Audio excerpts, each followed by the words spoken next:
Hello friends, आज हम एक बहुत फेमस स्टोरी पढ़ने जा रहे हैं, द लॉस्ट चाइल्ड। और ये लिखी है मुल्क राज आनंद ने, जो एक इंडियन राइटर थे और इंग्लिश में कॉम्पोजिशन किया करते थे। मुल्क राज आनंद स्पेशली टारगेट करते थे poor people and apprised class of the society को, और उनके मैक्सिमम नॉवेल्स जो हैं वो अप्रेस्ड क्लास के अराउंड लिखे गए हैं। तो द लॉस्ट चाइल्ड एक बहुत इंटरेस्टिंग स्टोरी है, जो एक ऐसे चाइल्ड के बारे में है जो एक फेयर में, एक मेले में अपने पेरेंट्स से बिछड़ जाता है। मुल्क राज आनंद के कुछ फेमस नॉवेल हैं the coolie, untouchable and two leaves and a bird. उनको उनकी लिटरेचर कॉम्पोजिशंस के लिए साहित्य अकेडमी अवार्ड भी मिला था। तो स्टार्ट करते हैं हम the lost child. It was the festival of spring. From the wintry shades of narrow lanes and alleys emerged a gaily clad humanity. Spring का फेस्टिवल है और विंट्री शेड से मीन्स स्प्रिंग जो है वो विंटर के बाद में आता है सीजन। तो विंटर के बाद में जो स्प्रिंग का सीजन है उसको सेलिब्रेट करने के लिए लोग जो हैं वो नैरो लेन से और स्ट्रीट से निकलकर आ रहे हैं। गेली मीन्स हैप्पीली, हैप्पीनेस के साथ में। Clad humanity means group of people, crowd of people, they are coming. तो ये सभी लोग आ रहे हैं। सम वॉक्ड, कुछ लोग वॉक करके आ रहे हैं। Some rode on horses and others sat being carried in bamboo and bullock cart. कुछ लोग जो हैं वो हॉर्सेस पर राइड कर रहे हैं, कुछ बैठ कर आ रहे हैं और कुछ जो है बैम्बू और बुलक कार्ट जो है उनमें बैठ कर आ रहे हैं। तो ये एक फेयर का एटमॉस्फेयर जो है वो यहाँ पर डिस्प्ले किया गया है कि एक मेले में जिस तरह की क्राउड होती है, लोग डिफरेंट टाइप के व्हीकल से आते हैं, उसको यहाँ पर शो किया गया है। One little boy ran between his father's legs and brimming over with life and laughter. एक छोटा सा जो बॉय है वो अपने फादर के साथ साथ उनके पैरों के बीच में चल रहा है। ब्रिमिंग मीन्स शाइनिंग, वो बहुत अच्छे से ब्राइटली जो है वो एंजॉय कर रहा है उस सीन को। तो brimming over with life and laughter, एकदम लाइफ से भरा हुआ है, एंड लाफर, और बहुत हैप्पीनेस के साथ में वो उस फेयर को एंजॉय कर रहा है। Come child come called his parents as he lagged behind, fascinated by the toys in the shop that lined the way. उसके पेरेंट्स उसको बुला रहे हैं, कम चाइल्ड कम, आओ बेटे यहाँ आओ। And as he lagged behind, क्योंकि वह पीछे रह गया था। Fascinated means mesmerised, captivated by toys. Toys की शॉप है वहां पर फेयर में, उनसे कैप्टिवेटेड होकर वो जो बच्चा है वो पीछे रह गया है अपने पेरेंट्स से। He hurried towards his parents, hurried means तेजी से, वह फास्टली अपने पेरेंट्स के साथ में उसने फिर ज्वाइन किया है अपने पेरेंट्स को। His feet obedient to their call, his eyes still lingering on the receding toys. उसके जो फीट हैं वो उसके पेरेंट्स की कॉल को ओबे कर रहे हैं, मीन्स वो चल तो आगे रहा है लेकिन जो उसकी आईज हैं वो अभी भी कहाँ पर लगी हुई हैं, पीछे जो टॉय शॉप है उस पर, उन टॉयज पर उसकी आंखें अभी भी लगी हैं। As he came to where they had stopped to wait for him, he could not suppress the desire of his heart.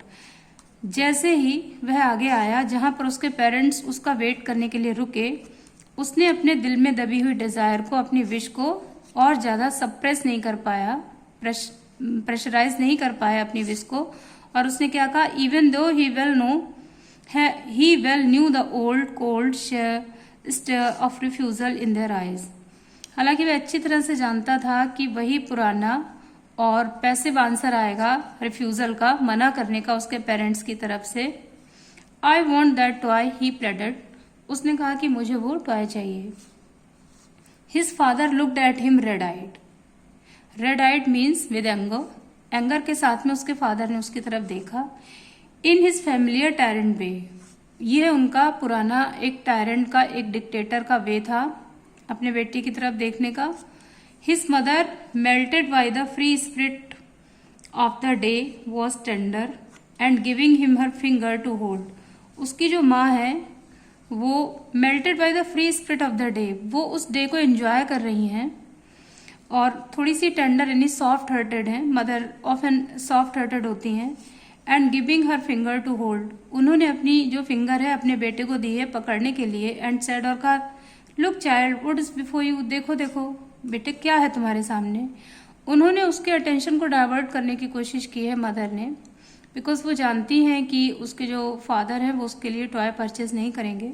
तो उन्होंने उसके अटेंशन को डाइवर्ट करते हुए कहा, देखो बेटे तुम्हारे सामने क्या है। It was a flowering mustard field, और सामने सरसों के खेत, सरसों का एक खेत है फ्लावरिंग, जिसमें येलो कलर के फ्लावर निकले हुए हैं। पेल लाइक मेल्टिंग गोल्ड, इतना पीला है वो खेत, इतना येलो है जैसे कि कोई गोल्ड है वो मेल्ट हो रहा हो, सोना पिघल रहा हो। As it swept across miles and miles of even land, और ये बुरी तरह से स्ट्रेस्ड है माइल्स एंड माइल्स, मीलों दूर तक। इवन लैंड, बिल्कुल एक इवन टोन में। A group of dragon flies were bustling about on their gaudy purple wings and intercepting the flight of a lone black bee or butterfly in search of sweetness from the flowers. देखते हैं यहाँ पर इन lines का क्या meaning है। Dragon flies जो एक बहुत बड़ा सा इंसेक्ट होता है जिसके की विंग्स होते हैं ट्रांसपेरेंट, तो ड्रैगन फ्लाइज का एक ग्रुप जो है वह सरसों के खेत के ऊपर जो है अपने पर्पल विंग्स के साथ में, अपने थिक और पर्पल विंग्स के साथ में फ्लाई कर रहा है। And intercepting the flight of a lone black bee, और इंटरसेप्ट कर रहा है एक लोन ब्लैक बी को, और बटरफ्लाई या फिर एक बटरफ्लाई जो है वो वहां पर है in search of sweetness from the flower, जो कि उन फूलों की स्वीटनेस को सर्च करने के लिए वहां पर है। बीटल हो सकता है, भमरा है या तितली है, उनको फॉलो कर रही हैं ये dragon flies. The child followed them in the air with his gaze, gauge means अपनी जो व्यू है, अपनी साइट है, नज़र है, उसके साथ में उसने, बच्चे ने उन सबको फॉलो किया है, बटरफ्लाइज को, ब्लैक बी को और ड्रैगन फ्लाइज को। Till one of them would still its wings and in the rest and he would try to catch it, जब तक कि इनमें से एक, जब तक कि वन ऑफ देम, उनमें से एक ने, वुड स्टिल इट्स विंग, अपने पंखों के साथ में, and rest and he would try to catch it, उसके सामने नहीं आ गई और उसने कोशिश की इनको कैच करने की, पकड़ने की। But it would go fluttering flapping up into the air, लेकिन यह फ्लटर करते हुए और फ्लैप करते हुए अपने विंग्स को कहाँ चली गई है, हवा में। ड्रैगन फ्लाई या butterfly. When he had almost caught it in his hand, जब लगभग उसने उस बटरफ्लाई को अपने हाथों में पकड़ ही लिया था कि वो आगे उड़ गई है। Then his mother gave a cautionary call, come child come, come on to the footpath, आओ चाइल्ड आओ, हम लोग अब फुटपाथ पर आ रहे हैं, चल रहे हैं। कॉशनरी कॉल दी मतलब एक वार्निंग की कॉल है कि हम लोग आगे जा रहे हैं, तुम जो हो वो पिछड़ जाओगे, so that is why come with us. He ran towards his parents gaily and walked abreast of them for a while. वह अपने पेरेंट्स की तरफ दौड़ा और उनकी तरफ तेजी से चला। Being however soon left behind, attracted by the little insect and worms along the footpath that were teeming out from their hiding places to enjoy the sunshine. अब जिस फुटपाथ पर वो चाइल्ड और उसके पेरेंट्स चल रहे हैं, वहां पर भी छोटे छोटे जो इंसेक्ट्स हैं वो आ गए हैं टीम बनाते हुए, और ऐसा लग रहा है कि वो स्प्रिंग की सनशाइन को एंजॉय करने के लिए आए हैं। तो क्राउड जो है वो फेयर की तरफ जा रही है, उसमें एक चाइल्ड है अपने पेरेंट्स के साथ में, और स्प्रिंग का सीजन है और सभी लोग जो है वो फेयर को ज्वाइन कर रहे हैं। डिफरेंट टाइप की शॉप्स अभी हम देखेंगे इस फेयर में। तो come child come, his parents called from the shade of a grove when where they had seated themselves on the edge of a well. उसके पेरेंट्स ने उसको बुलाते हुए कहा है कि कम, यहाँ आओ बेटे, यहाँ आओ। वो लोग एक ग्रोव, ग्रोव मीन्स होता है एक गार्डन, शेडी गार्डन, छायादार, जहाँ पर ट्रीज हैं, प्लांट्स हैं, वहां पर वो लोग बैठ गए हैं एज ऑफ ए वेल, एक कुएं की किनारी से, एज से लगकर, and he ran towards them, वह अपने पेरेंट्स के पास में दौड़कर गया है। A shower of young flowers fell upon the child as he entered the grove, जैसे ही उस ग्रोव में, उस गार्डन में उस बच्चे ने इंटर किया, उसके ऊपर यंग फ्लावर्स की जो शावर है वो आई है। यंग फ्लावर्स, ऐसा लगा कि उसके वेलकम में उसको शावर कर रहे हैं फ्लावर्स को। Forgetting his parents he began to gather the raining petal in his hand, अपने पेरेंट्स को भूल गया और वह इकट्ठा कलेक्ट करने लगा है उन पीटल्स को, फ्लावर की जो लीव्स होती हैं, पीटल्स। रेनिंग मीन्स जिनकी बारिश हो रही थी उसके ऊपर। इन हिज हैंड, अपने हाथों में कलेक्ट करने लगा। बट लो, लेकिन lo, he heard the cooing of doves and ran towards his parents shouting the dove, the dove. Dow एक तरह की वर्ड होती है, फाख्ता जिसको हम कहते हैं। उसने अचानक कूइंग आवाज सुनी है एक डॉव की, और वह डॉव की तरफ, अपने पेरेंट्स की तरफ चिल्लाते हुए कहता है कि द डॉव, द डॉव, वह डॉव नाम की वर्ड है, parents. The raining petals dropped from his forgotten hands, और वो जो रेनिंग पीटल्स हैं वो उसके हाथ से गिर गई हैं। Come child come, they called to the child who had now gone running in wild capers round the banyan tree. उन्होंने फिर कहा है कि आओ चाइल्ड, यहाँ आओ। उन्होंने अपने बेटे को बुलाया है जो कि अब कहाँ चला गया है, एक बानियान ट्री, एक बरगद का पेड़ है बहुत बड़ा, उसके चारों तरफ जो वाइल्ड कैपर्स हैं, जंगली घास जो है उगाई है उसके आसपास।